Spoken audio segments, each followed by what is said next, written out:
મારું સ્પષ્ટ રાજીનામું આપતી વખતે એક વાત હતી કે જે મોઢેથી પાંદ ચાવ્યા છે એ મોઢે કોલસો નથી ચાવવો. જે પાર્ટીને મજબૂત બનાવવા માટે થઈ અને ક્યાંક ને ક્યાંક મેં મારા પરિવાર કરતાં, બાળકો કરતાં વધારે સમય આપ્યો છે પાર્ટીમાં કે આમ આદમી પાર્ટીને મજબૂત બનાવી શકાય.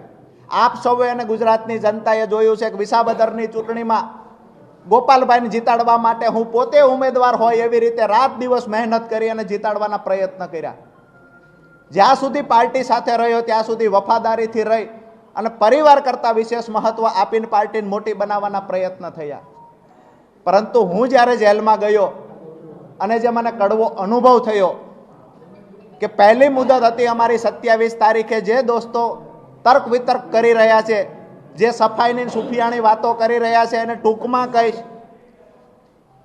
કે 27 તારીખ 27/10/2025 રોજ પહેલું 12 ખેડૂતોના જામીન મૂકવામાં આવેલા. એનું પહેલું હિયરિંગ હતું 27/10/2025.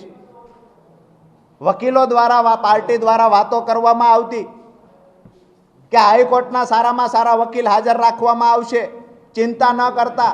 જેલની અંદર રહેલા ખેડૂતોને હું કહેતો હતો કે તમે આવતીકાલે છૂટી જશો, ચિંતા ના કરતા, આપણા સારામાં સારા વકીલો આવવાના છે. મને 27 તારીખે ખબર પડી કે પાર્ટી તરફથી સિંગલ વકીલ ત્યાં હાજર નથી રહ્યો. એકદમ નાના વકીલે દલીલ કરી છે અને ખેડૂતોના જામીન નામંજૂર થયા છે. ખેડૂતોએ જ્યારે મને પૂછ્યું પાર્ટી તરફથી વકીલ હાજર હતો, હું ખેડૂતોને જવાબ નથી આપી શક્યો.